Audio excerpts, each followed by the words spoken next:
படிச்சிருக்கேன். வார வாரம் ஒரு ஆள் படிக்க ரெடியாக இருக்கேன்.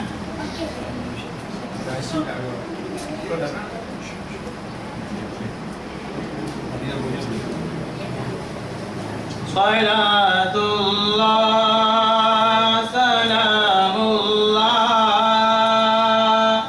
ala rasulillah. Salatullah salamullah ala yasin habibillah. Salatullah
wassalamu ala syamsil hidayati wal yaqin wa ala alihi wa sahbihi ajma'in.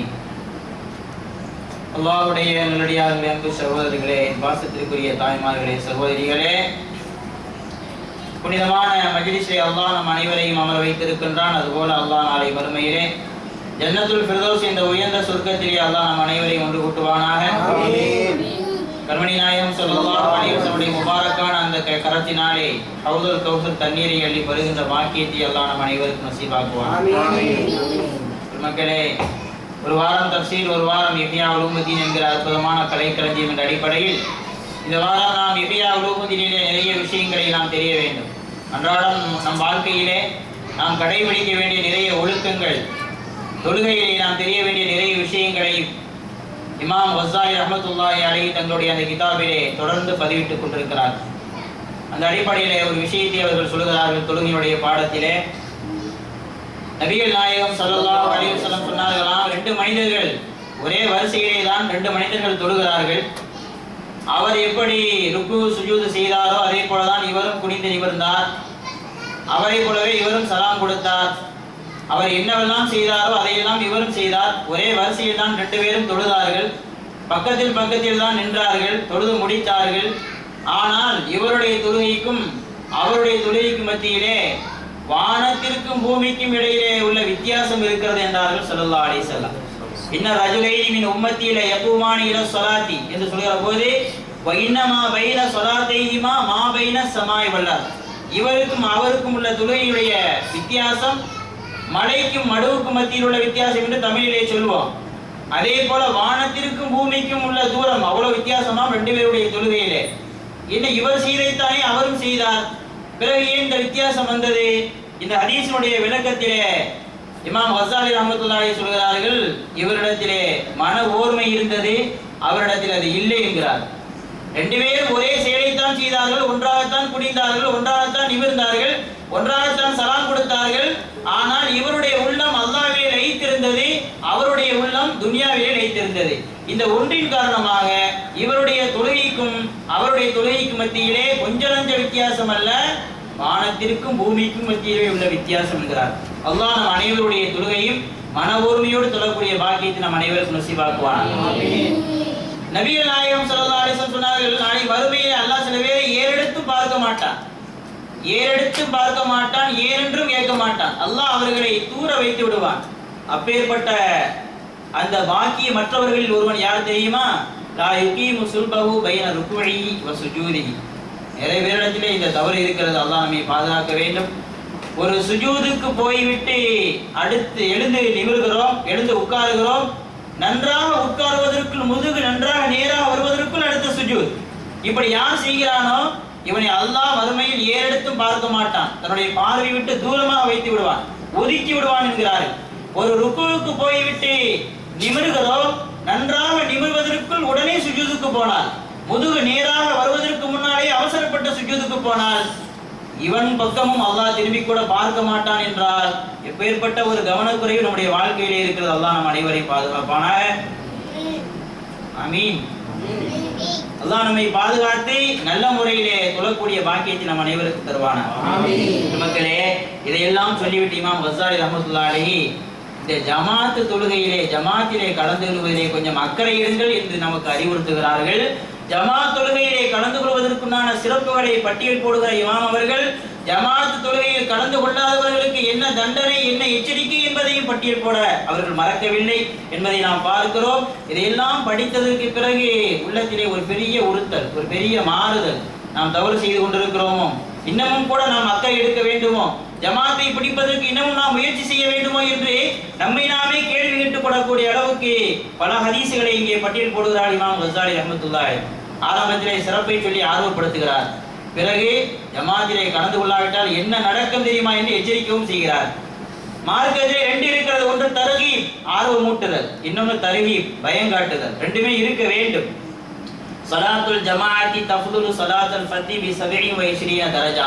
நபிகள் நாயகம் ஸல்லல்லாஹு அலைஹி சொன்னார்களா, ஒரு மனிதன் தனித்து தொழுவதை விட ஜமாத்துடன் சேர்ந்து தொழுவது எத்தனை மடங்கு? 27 மடங்கு அதிகமான நன்மையை பெற்றுத்தரும் என்று ஒரு ஹதீஸிலே வருகிறது.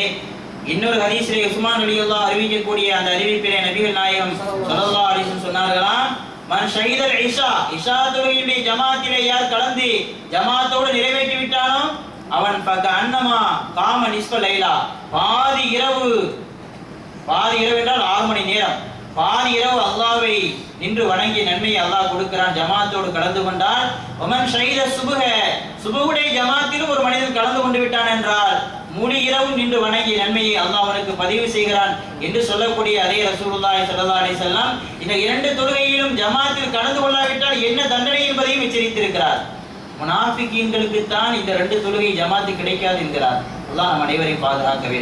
யாருடைய உள்ளத்திலே ஈமான் ரொம்ப குறைவாக இருக்கிறதோ, ஈமான் ரொம்ப பலவீனமாக இருக்கிறதோ அவர்களுக்கு தான் சுபுஹ் தொழுகையினுடைய ஜமாத்தும் இஷா தொழுகையினுடைய ஜமாத்தும் ஒரு பெரிய பாரமாக, ஒரு பெரிய சுமையாக, ஒரு கஷ்டமாக தோன்றும், சோம்பல் வரும் என்று சொல்லுகிறார். என்றால் நம்முடைய ஈமானை நாம் கொஞ்சம் உரசி பார்க்க வேண்டிய கட்டத்திலே இருக்கிறோம் அருமையானவர்களே.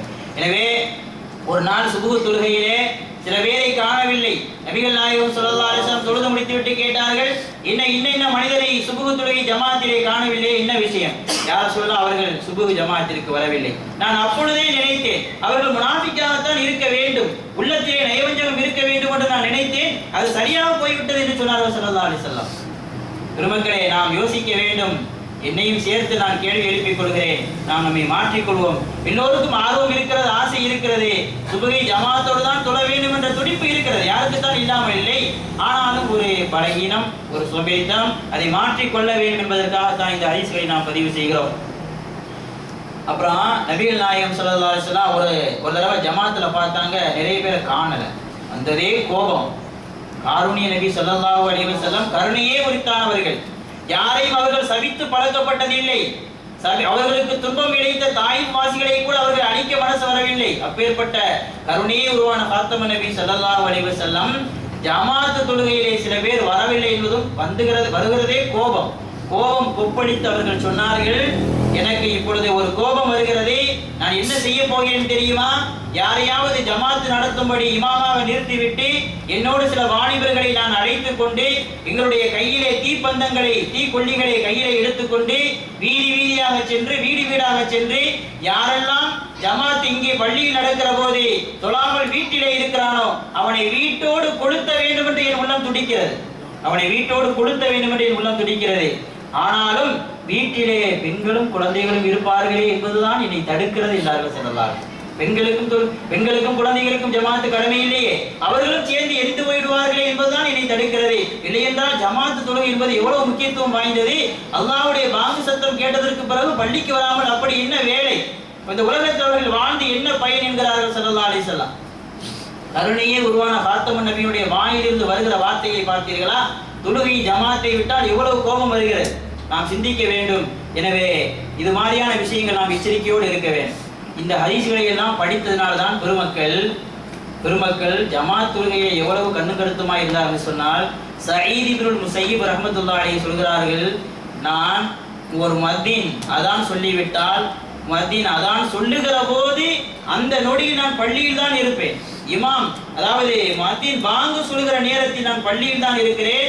இது ஒரு நாள் அல்ல, இரு நாள் அல்ல, 20 வருடங்களாக ஒரு வக்து கூட எனக்கு தவறியதில்லை. முஅத்தின் பாங்கு சொல்லுகிற போது நான் பள்ளியில் இருப்பேன். இது 20 வருடங்களாக நான் கடைபிடித்து வந்திருக்கிறேன். ஒரு நாள் எனக்கு தவறியதில்லை, ஒரு வக்து தவறியதில்லை என்கிறார்கள் சயீத் இப்னு முஸையிப் ரஹ்மத்துல்லாஹி அலைஹி.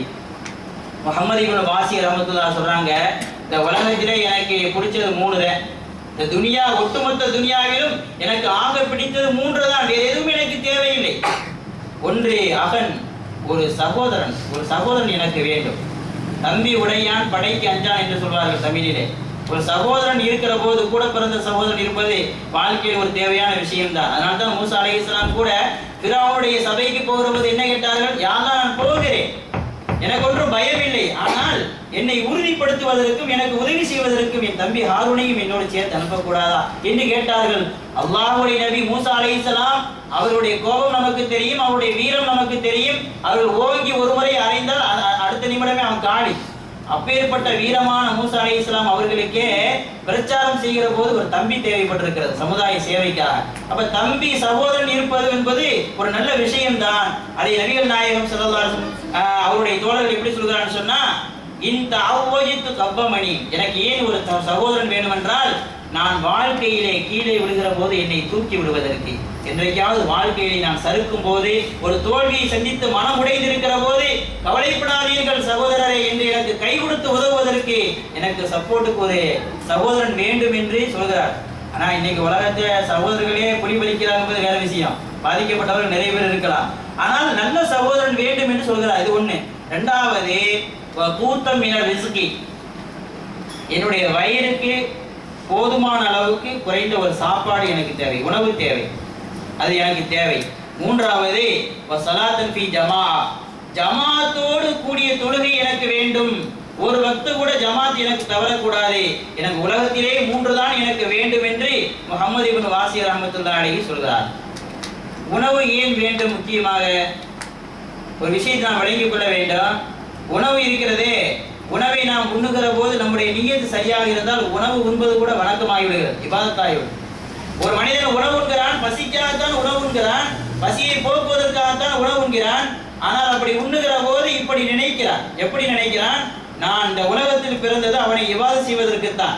வமா கலக்துல் ஜின்ன வல் இன்ஸ இல்லா லியஅபுதூன், அல்லாஹ்வை வணங்குவதற்காகத்தான் நான் படைக்கப்பட்டேன். ஆனால் நான் நேர்மையாக வணங்க வேண்டுமானால், நான் நிமிர்ந்து நின்று வணங்க வேண்டுமானால் எனக்கு உடலிலே ஆரோக்கியம் தேவை, சக்தி தேவை. அதற்காக நான் சாப்பிடுகிறேன், அல்லாஹ்வை இபாதத் செய்வதற்காக நான் சாப்பிடுகிறேன் என்ற எண்ணத்திலே ஒரு மனிதன் அவன் சாப்பிட்டால் அவன் அள்ளி வைக்கிற ஒவ்வொரு பருக்கையும் உணவு துண்டும் இபாதத் என்று எழுதுகிறார்கள் கிதாபுகளில். நபிகள் நாயகம் ஸல்லல்லாஹு அலைஹி வஸல்லம் சொல்கிறார், ஒரு மனிதன் தூங்குகிறான், ஒரு நாளைக்கு ஒரு 6 மணி நேரம் 7 மணி நேரம் தூங்க வேண்டும். இரவி அல்லாஹ் ஓய்வா ஆக்கி கொடுத்திருக்கிறான், தூங்குவது அவசியம். ஆனால் அப்படி அவன் தூங்குகிற போது, நான் இப்பொழுது சரியான நேரத்தில் தூங்கினால்தான் காலையிலே சுபுஹுக்கு எழுந்திருக்க முடியும், அல்லாஹ்வை வணங்க முடியும், அதற்காக நான் தூங்குகிறேன் என்று நியத் செய்து தூங்கினால் அவன் தூங்கிய 7 மணி நேரமும் இபாதத்தாக எழுதப்படுகிறது. எவ்வளவு பெரிய பாக்கியம்! எனவே நியத்தை நாம் சரியாக வைத்துக் கொள்ள வேண்டும் என்பதை இந்த நல்ல நேரத்தில் நான் பதிவு செய்து கொள்கிறேன் அருமையானவர்களே. அடுத்து ஹாத்தமுல் அஸம் ரலியல்லாஹு தஆலா சொல்றாங்க, ஒரே ஒரு தடவை எனக்கு ஜமாத் தொழுக தவறிடுச்சு. ஒரே ஒரு தடவை தான் வாழ்க்கையில ஜமாத் எனக்கு போச்சு, தொழுதுட்டேன், ஆனா ஜமாத்து கிடைக்கல. நான் கவலையோடு கண்ணீரோடு அமர்ந்திருக்கிற போது என்னை துக்கம் விசாரிக்க வந்தது ஒரே ஒருத்தர் தான். அவர் யார் என்று சொன்னால், அபூ இஸ்ஹாக்குல் புகாரி என்ற ஒருத்தர் மட்டும்தான் வந்து, ஜமாத்தா உங்களுக்கு போயிடுச்சு, சரி அதுக்கே இவ்வளவு கவலைப்படுகிறீர்கள், கண்ணீர் வடிக்கிறீர்கள் என்று ஒரே ஒரு நண்பர் தான் எனக்கு வந்து ஆறுதல் சொன்னார். எனக்கு ரொம்ப கவலையாயிருச்சு. என்ன கவலையாயிருச்சுன்னு கேட்டா, இதே என்னுடைய மகன் இறந்திருந்தால், என்னுடைய மகனை நான் இழந்திருந்தால் துக்கம் விசாரிப்பதற்கும் ஆறுதல் சொல்வதற்கும் 1000 பேர்களின் வீட்டுக்கு வந்திருப்பார்கள். ஆனால் ஜமாத் தவறிவிட்டதற்காக நான் கவலைப்பட்டிருக்கிறேன். ஒரே ஒரு நபர் தானே எனக்கு வந்து ஆதரவு சொல்கிறார். அப்படியானால் இந்த தீனுடைய முசீபத் துனியாவுடைய முசீபத்தை விட மட்டமாகிவிட்டதா? தீனுடைய ஒரு இழப்பு, மார்க்கத்தினுடைய ஒரு இழப்பு, ஒரு பாதிப்பு இந்த உலகத்தின் பாதிப்பை விட மட்டமாகிவிட்டதா? மக்கள் இந்த அளவுக்கு அதை மட்டமாக்கி விட்டார்களே ஜமாத் தொழுகை என்று கூட கொஞ்சம் கவலையாயிருச்சுங்கிறான் ஆத்தமுல் அஸ்ஸம் ரலியல்லாஹு. இப்னு அப்பாஸ் ரலியல்லாஹு சொல்றாங்க, ஒரு மனிதன் பாங்கு சொல்கிற சத்தத்தை கேட்டான், பள்ளிக்கு அவன் போகவில்லை என்று சொன்னால் நாம் இறுதி கைரன், அவனால் என்ன நன்மை இருக்கிறது என்று கேட்கிறார். அவனால் என்ன நன்மை இருக்கிறது? ஒரு நன்மையும் இல்லை என்கிறார்கள் இப்னு உமர் ரலியல்லாஹு, இப்னு அப்பாஸ் ரலியல்லாஹு தஆலா. அபூ ஹுரைரா ரலியல்லாஹு சொல்கிறார்கள், பாருங்கள் சுப்ஹானல்லாஹ். அபூ ஹுரைரா ரலியல்லாஹு தஆலா சொல்கிறார்கள், அதாவது ஒரு மனிதன் பாங்கு சத்தத்தை கேட்டும் அந்த பாங்குக்கு பதில் கொடுக்கவில்லை, ஜமாத்திலே வந்து கலந்து கொள்ளவில்லை என்று சொன்னால் அவனுடைய வாயிலே ஈயத்தை நெருப்பிலே காய்ச்சி ஊற்றினாலும் அது பரவாயில்லை என்கிறார். அது எவ்வளவு பெரிய வேதனையோ அதை காட்டிலும் வேதனை ஜமாத்தை விடுவது என்கிறார்கள். இப்படியெல்லாம் பெருமக்கள் சொல்கிறான்னு சொன்னா ஜமாத் என்பது அந்த அளவுக்கு நமக்கு வாழ்க்கையில முக்கியமாக இருக்க வேண்டும். மைமூன் இப்னு மிஹ்ரான் அவர்கள் பள்ளிவாசலுக்கு வந்தார்கள். சொல்லப்பட்டதே ஜமாத்து முடிந்து விட்டதே, மக்கள் எல்லாம் ஜமாத்து முடிந்து போய் கொண்டிருக்கிறார்கள் என்று சொல்லப்பட்டது. இன்னா லில்லாஹி வ இன்னா இலைஹி ராஜிஊன் என்று சொன்னார். நாம் சர்வசாதாரணமா மௌத்துக்கு சொல்லக்கூடிய வார்த்தையை ஜமாத்து முடிந்து விட்டது என்று சொன்னபோது இன்னா லில்லாஹி வ இன்னா இலைஹி ராஜிஊன் என்று சொல்லிவிட்டு இதை இதுக்கு போய் நீங்க இப்படி பதறுகிறீர்கள் என்று கேட்டபோது சொன்னார்களாம், ஜமாத்து தொழுகை என்பது இந்த ஈராக்கினுடைய ஆட்சி அதிகாரம் எனக்கு கிடைப்பதை விட மேலானது இல்லையா? ஒரு ஜமாத்து பறிபோவது என்பது ஆட்சி அதிகாரமே பறிபோவதை விட மோசமானது இல்லையா என்று அவர்கள் சொன்னார்கள். என்று சொன்னால் நபிகள் நாயகம் ஸல்லல்லாஹு அலைஹி வஸல்லம் சொன்னார்களாம், ஒரு மனிதன் 40 நாளைக்கு தக்பீர் தஹரீமாவோடு ஜமாத்தை தொழுதுட்டான்னு சொன்னா அவனுக்கு 2 விடுதலை சீட்டு கொடுக்கப்படுகிறது. அல்லாஹ் அப்பேற்பட்ட பாக்கியத்தை நம் அனைவருக்கும் தந்தல்வானாக. ஒன்னாவது என்னன்னு சொன்னா பராஅத்து மினன் நிஃபாக், அவன் நயவஞ்சகன் இல்லை, முனாஃபிக் இல்லை என்ற ஒரு பத்திரத்தை உத்தரவாதத்தை அல்லாஹ் நமக்கு வழங்கி விடுகிறான். அப்ப கடைசி வரைக்கும் ஈமான் பறிபோகாது. இன்றைக்கு நாம் இருக்கிறோம், ஈமானோடு இருக்கிறோம், ஆனால் நம்முடைய கடைசி நிலை என்ன நமக்கு தெரியாது. அல்லாஹ் நம்மை காப்பாற்ற வேண்டும். ஆனால் ஒருவனுக்கு உத்தரவாதம் உண்டு, யார் வந்து 40 நாட்கள் தொடர்ந்து ஜமாத்தோடு தொழுதான் தக்பீர் தஹரீமாவை கூட விடவில்லை என்று சொன்னால் அவனுக்கு அல்லாஹ் இந்த சீட்டை கொடுத்து விடுவான். அவன் கடைசி வரைக்கும் முனாஃபிக்காக மாட்டான். இரண்டாவது பராஅத்து மினன் நார், நரக நெருப்பை விட்டு விடுதலை கிடைக்கும் என்று நபிகள் நாயகம் ஸல்லல்லாஹு அலைஹி வஸல்லம் சொன்னதை நாம் எண்ணி பார்க்க வேண்டும். எனவே நாம் ஒரு நியத்தை வைத்துக் கொள்வோம் இன்ஷா அல்லாஹ். அதே போல அருமையானவர்களே, நாளைக்கு மறுமையிலே 3 வகையான கூட்டத்தை அல்லாஹ் எழுப்புவான். ஒரு கூட்டத்தை எழுப்புவானா உஜூஹும் கல் கௌகபி துர்ரி, அவருடைய முகம் ரொம்ப பிரகாசமா இருக்குமா, ரொம்ப பிரகாசமா இருக்கும். எதை போல என்று சொன்னா வானத்தில் இருக்கிற நட்சத்திரங்களை போல விண்மீன்களை போல பிரகாசமாக இருக்கும். மலாய்க்கத்துகள் எல்லாம் கேட்பார்களாம், இவர்கள் யார், என்ன அமல் செய்தார்கள் இந்த அளவுக்கு பிரகாசம் என்று. அப்போ சொல்லப்படுமா, அவர்கள் சொல்வார்களாம், குன்னா இதா சமிஅனல் அதான குன்னா இல தஹாரா, பாங்கு சத்தம் தான் எங்களுடைய காதிலே விட வேண்டும், நாங்கள் உடனே உது செய்து கொண்டு வீண் பேச்சு பேச மாட்டோம், பாங்கு சொன்ன உடனே ஒளிச்சியே போய் விடுவோம், உது செய்து விட்டு பள்ளிக்கு போவோம், இதை வாழ்க்கையிலே வளமையாக கடைபிடித்தோம். எனவே அல்லாஹ் எங்களுக்கு இந்த பாக்கியத்தை தந்தான். அடுத்து இன்னொரு கூட்டம் எழுப்பப்படுமா, அந்த கூட்டம் உஜூஹும் கல் அக்மார், அவருடைய முகம் நட்சத்திரங்களை போல அல்ல, சந்திரனை போல நிலாவை போல ரொம்ப பிரகாசமாக இருக்கும் என்று நபிகள் நாயகம் ஸல்லல்லாஹு அலைஹி வஸல்லம் சொல்கிறார். இவர்கள் என்ன அமல் செய்தார்கள் என்று கேட்கிற போது அப்ப அவங்க சொல்லுவாங்களாம், உன்னானத்த வல்லவு கபரல் பக்தி, பக்தி வர்றதெல்லாம் எதிர்பார்த்து இருக்க மாட்டோம். நாங்க பக்து வரட்டும், இமாம் மதியம் பாங்க சொல்லட்டும் என்று எதிர்பார்த்து கொண்டிருக்க மாட்டோம். பக்து வருவதற்கு முன்னாலேயே உது செய்து விடுவோம். நாங்கள் பாங்கு சொன்னவுடன் பள்ளிக்கு நாங்கள் விரைந்து விடுவோம் என்று சொல்லி 2வது கூட்டம் சொல்லுவாங்களாம். இன்னொரு கூட்டத்தை அல்லாஹ் எழுப்புவான், அவருடைய முகம் சூரியனை போல ரொம்ப பிரகாசமாக இருக்குமா. இவர்கள் என்ன அமல் செய்தார்கள் என்று கேட்கிற போது அவர்கள் சொல்வார்களாம், நாங்க பாங்க சொல்லும் போதே பள்ளியில இருப்போம் என்று சொல்வார். பாங்கு சொன்னவுடன் கிளம்பி போவதல்ல, பாங்கு சொல்லுகிற போதே பள்ளிக்குள் தான் நாங்கள் இருப்போம், ஏற்கனவே உது செய்து. எனவே அல்லாஹ் எங்களுக்கு இந்த பாக்கியத்தை தந்தான் என்று சொல்கிறான்னு சொன்னால் அல்லாஹ் அப்பேற்பட்ட பாக்கியத்தை நம் அனைவருக்கும் அல்லாஹ் மறுமையிலே தந்துடுவானாக. நம்முடைய முகங்களை அல்லாஹ் சூரியனை போன்று பிரகாசமானவர்களாக அல்லாஹ் ஆக்குவானாக.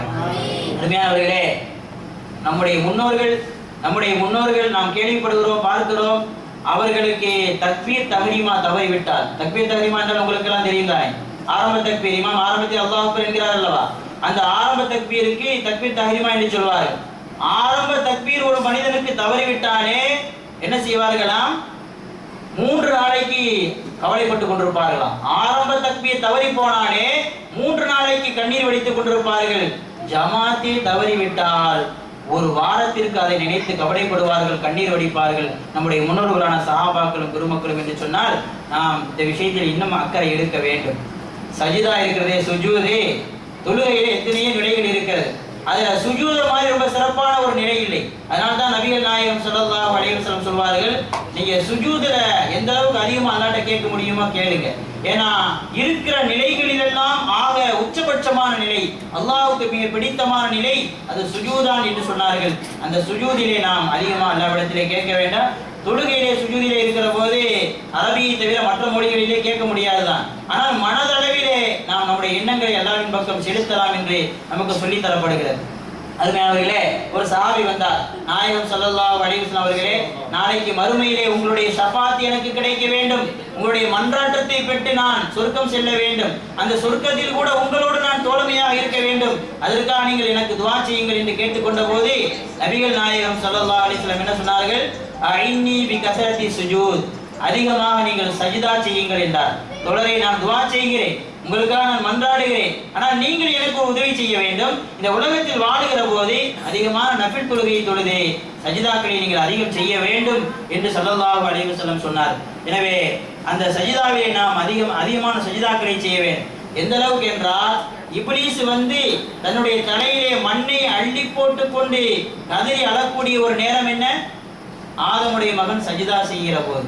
அருமை நாயகம் ஸல்லல்லாஹு அலைஹி சொன்னார், ஒரு அடியான் அல்லாஹ்வுடைய வசனத்தை ஓதினான், திருக்குர்ஆனை ஓதிக்கொண்டே வருகிற போது சஜிதா செய்ய வேண்டிய அந்த ஆயத்து வந்தது. அந்த ஆயத்து வந்தவுடன் சஜிதாவிலே விழுந்து விட்டான் என்றால் இப்லீஸ் கதறிக்கொண்டு அழுகிறான், தன் தலையிலே மண்ணை அள்ளி போட்டுக் கொண்டு அழுகிறான், தன் தோழர்களிடத்திலே ஒப்பாரி வைக்கிறான். ஐயோ, இந்த ஆதமுடைய மகன், அவன் சஜிதா செய்யும்படி ஏவப்பட்டான், செய்துவிட்டான், சொர்க்கம் செல்கிறான். நானும் ஆதமுக்கு சஜிதா செய்யும்படி ஏவப்பட்டேன், நான் செய்யவில்லை, நான் நரகத்திற்கு போகிறேனே என்று அந்த இப்லீஸ் அழுகிறான் என்று சொல்கிறார். என்று சொன்னால் சஜிதா என்பது எப்பேற்பட்ட ஒரு உயர்தரமான ஒரு நிலை என்பதை நாம் கவனத்திலே கொள்ள வேண்டும். அருமையானவர்களே, அதனால் தான் யூசுப் இப்னு அஸ்பாத் ரலியல்லாஹு சொல்வாங்க, இளமையில் இருக்கிற போதே, உடல் ஆரோக்கியம் இருக்கிற போதே நீங்கள் அதிகமாக தொழுது கொள்ளுங்கள். ஒரு நேரம் வரும் உங்களால் சஜிதா செய்ய முடியாது. எத்தனை பேரை பார்க்கிறோம், சஜிதா செய்ய முடியவில்லையே, உடம்பு விளையவில்லையே, அல்லாஹ் காப்பாற்ற வேண்டும். அது ஒரு பலகீனம் தான். ஆனால் அந்த நிலையில் கூட தொலை வருகிறான் என்பது சந்தோஷமான விஷயம். அந்த நிலையில் கூட, உடம்பு பலகீனமான நிலையில் கூட தொலை வருகிறான் என்பது சந்தோஷமான விஷயம் தான். ஆனால் இவர்கள் என்ன சொல்கிறார்கள்? நீங்கள் உடல் நன்றாக இருக்கிற போதே அதிகமாக சஜிதா செய்து கொள்ளுங்கள். ஒரு மனிதன் தன்னுடைய நெத்தியை கொண்டு போய் தரையிலே வைப்பதுதான் அல்லாஹ்வுக்கு மிக பிடித்தமான ஒரு செயல். அது வைக்க முடியாமல் உலகத்தில் எத்தனை பேர் இருக்கிறார்கள்? அந்த நிலை வருவதற்கு முன்னால் நீங்கள் அதிகமாக சஜிதா செய்யுங்கள் என்கிறார்கள் என்று சொன்னால் அதை நாம் பின்பற்றி நடக்க வேண்டும். அருமையானவர்களே, தொழுகையிலே மன ஓர்மையோடு தொழ வேண்டும், ரொம்ப மன ஓர்மையோடு தொழ வேண்டும். அல்லாஹ் குர்ஆனிலே சொல்கிறான், லா தக்ரபு ஸலாத்த வ அன்தும் சுகாரா, நீங்கள் போதையாக இருக்கும் போது தொழ வேண்டாம், தொழுகையிலே இருக்கிற போது போதையாக இருக்க வேண்டாம் என்கிறான்.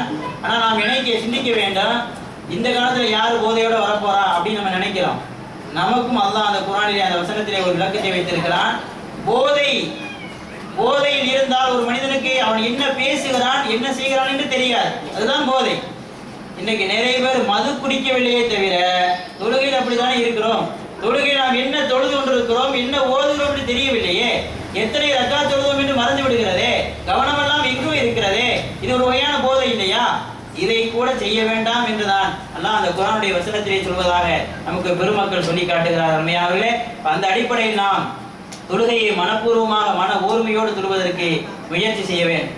அதனால் தான் தாவூத் அலைஹிஸ்ஸலாம் கேட்டார்களாம், யா அல்லாஹ், நீ யாருடைய தொழுகை ஏற்றுக்கொள்வாய் என்று கேட்டபோது அல்லாஹ் அழுத்தம் திருத்தமாக சொன்னான், யார் எனக்காக பணிந்து மன ஓர்மையோடு என்னுடைய நினைவோடு தொழுகிறார்களோ அந்த தொழுகையைத்தான் நான் ஏற்றுக்கொள்வேன். அது மாத்திரமல்ல, பசித்தவர்களுக்கு உணவளிக்க வேண்டும் என்று அல்லாஹ் சொல்கிறார்.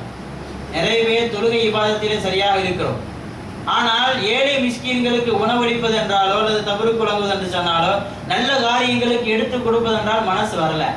அல்லாஹ் ரெண்டையுமே சொல்றான்.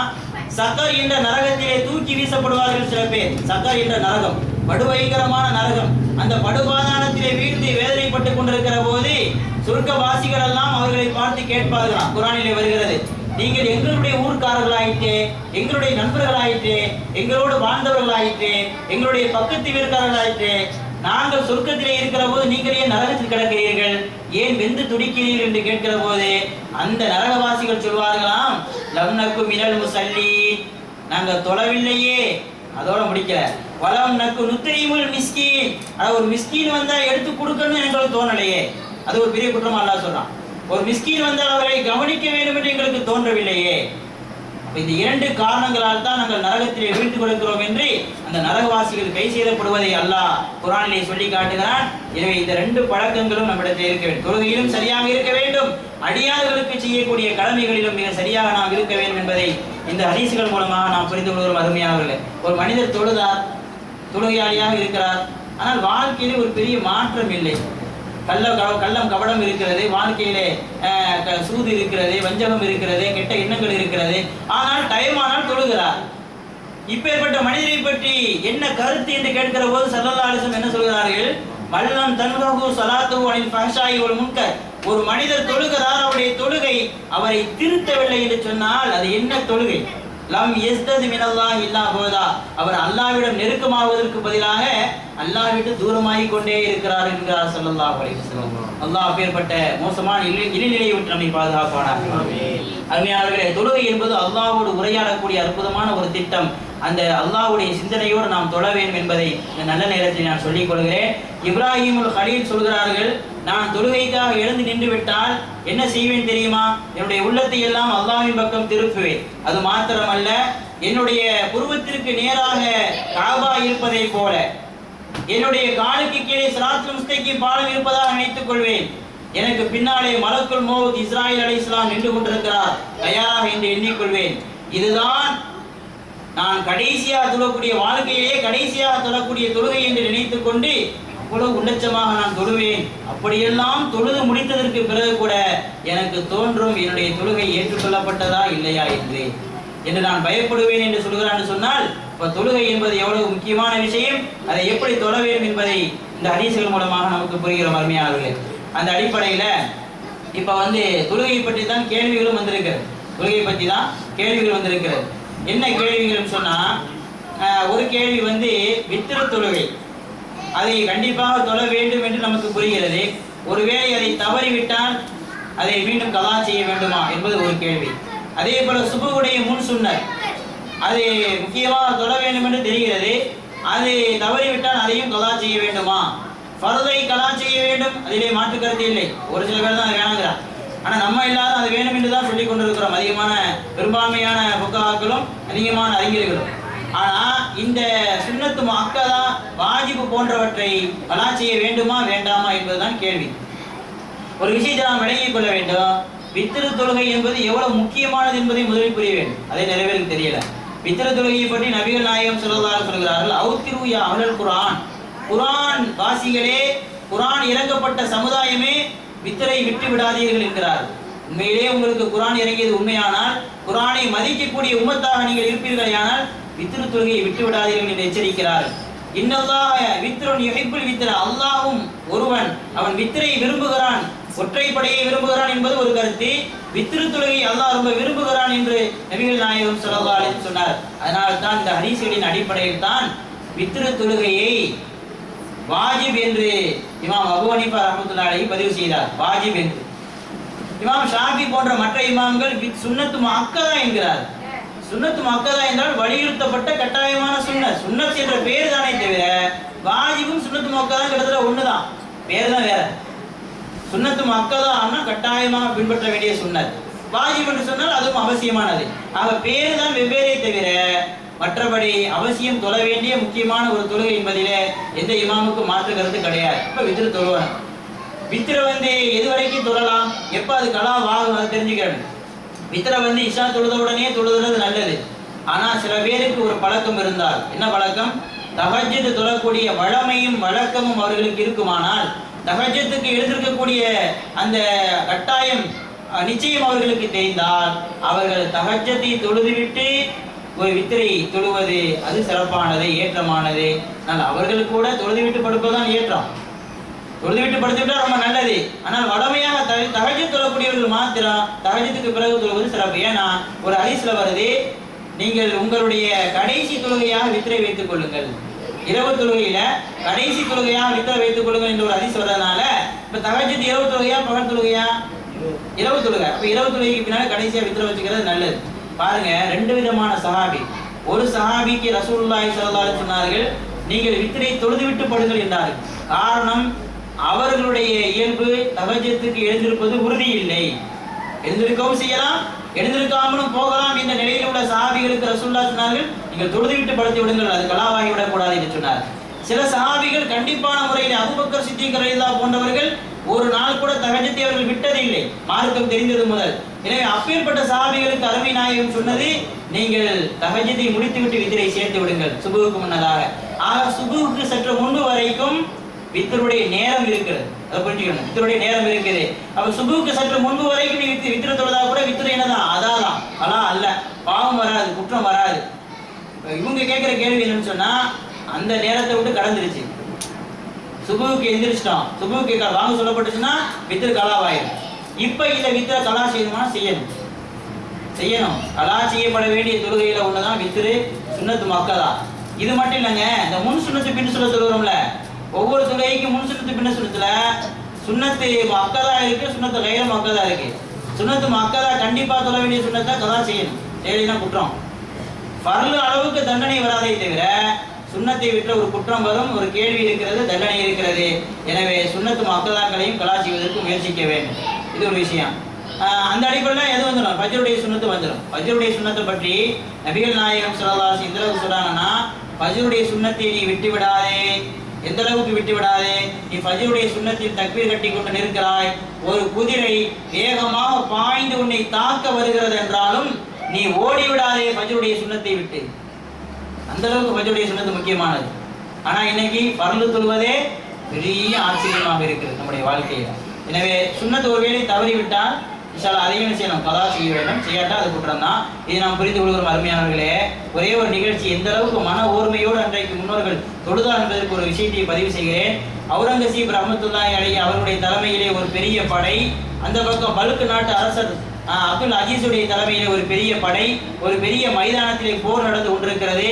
போர் நடந்து கொண்டிருக்கிற போது திடீரென்று லுகருடைய வக்து நேரம் வருகிறது, பாங்கு சொல்லப்படுகிறது. சத்தம் கேட்டவுடன் யானையின் உச்சியிலே உட்கார்ந்திருந்த அவுரங்கசீப் ரஹ்மத்துல்லாஹி அலைஹி மன்னர் மட்டுமல்ல, ஒரு பெரிய மகான் கூட, அவர்கள் உடனே யானையிலிருந்து கீழே இறங்குகிறார்கள். கீழே இறங்கி அமைதியாக ஒரு சல்லாவை விரித்தார்கள்.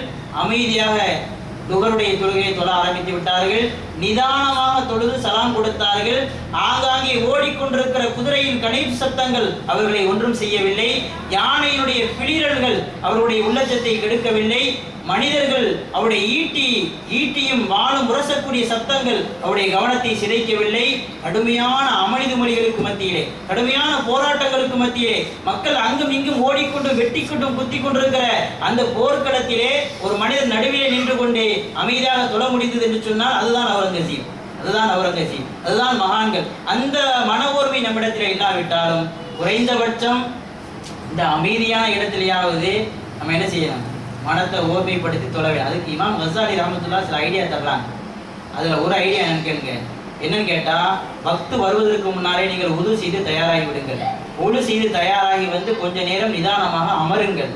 அமர்ந்து கொஞ்சம் ஆசுவாசப்படுத்திக் கொள்ளுங்கள், அமைதிப்படுத்திக் கொள்ளுங்கள். கடைசி நேரத்தில் வேகமாக ஓடி வந்து தக்பீர் கட்டினாலே பல பேருக்கு உள்ளச்சம் கெட்டு போகிறது. எனவே உங்களை முன்கூட்டியே தயார்படுத்திக் கொள்ளுங்கள், ஆசுவாசப்படுத்தி அமருங்கள். இகாமத்து சொல்லப்பட்டவுடன் எழுந்து அமைதியாக நின்று குல் அஊது பிரப்பின் நாஸ் என்பதை ஓதி உங்கள் நெஞ்சிலே ஓதிக்கொள்ளுங்கள். அது அவர்கள் கற்றுக் கொடுத்ததுதான், அவர்கள் எழுதிய அந்த ஒழுக்கம் தான். இங்கே மலேசியாவுடைய நிறைய பேர் அதை பின்பற்றுகிறார். இப்போ குல் அஊது பிரப்பின் நாஸ் சூறாவை ஓதி நெஞ்சிலே ஊதிக்கொள்ளுங்கள். ஷைத்தானுடைய வஸ்வசா ஊசலாட்டம் உங்களுடைய உள்ளத்தை ஒன்றும் செய்யாது. இதெல்லாம் செய்துவிட்டு உங்களுடைய குதிகால்களை சரிபாருங்கள். நான் ஒன்று சொன்னேன் உங்களுக்கு, சஃபர் அடிக்கும்போது என்ன சொன்னேன்? ஒன்று குதிங்கால், இன்னொன்று கரண்டை கால், இன்னொன்று போர்க்கால். இந்த மூணையும் கவனிக்கணும் மெயினா. அப்படி கவனிக்கும் போதே நம்முடைய உள்ள மனசுல தொழுகையில வந்துடும். குதிங்கால்னா என்ன? குதிங்காலை கவனித்து சப்பு எல்லாம் ஒரே குதிங்கால் ஃபுல்லா ஒரே கோட்ல இருக்கணும். அது ரொம்ப முக்கியம். குதிங்கால் ஃபுல்லாக ஒரே கோட்டில் இருக்கணும். இது ரெண்டாவது. கரண்டை கால்னா என்ன? ஆண்கள் தங்களுடைய ஆடைகளை இப்படி கூட சொல்லுங்க, குதிங்கால் சிறுவால் கரண்டை கால், அது ஒரு கால் சேர்த்துக்கங்க அப்படிங்களா, அந்த மாதிரி செய்யலாம். அதாவது ஆண்கள் தங்களுடைய ஆடைகளை வந்து கரண்டைக்கு மேலே உயர்த்தி கட்டிக்கொள்ள வேண்டும். பெண்கள் வந்து அப்படி இல்லை, பெண்கள் வந்து கால் மறைஞ்சு தான் இருக்கணும். இதை கவனிக்கணும். மூணாவது ஃபோன் கால், இந்த காலத்துக்கு உள்ளது. அதை வந்து என்ன செய்யணும், கண்டிப்பான முறையில் சைலண்டில் போட்டுறணும் அல்லது ஆஃப் பண்ணிடணும். அப்படிங்கிறத இந்த 3 விஷயத்தை முக்கியமாக கவனித்து நம்முடைய தொழுகையை மனவோர்மையோடு தொழ வேண்டும். அல்லாஹ் அப்பேற்பட்ட பாக்கியத்தை நம் அனைவருக்கும் தந்தருவானாக. அல்ஹம்துலில்லாஹி ரப்பில் ஆலமீன். அஸ்ஸலாமு அலைக்கும் வரஹ்மத்துல்லாஹி தஆலா வபரகாத்துஹு.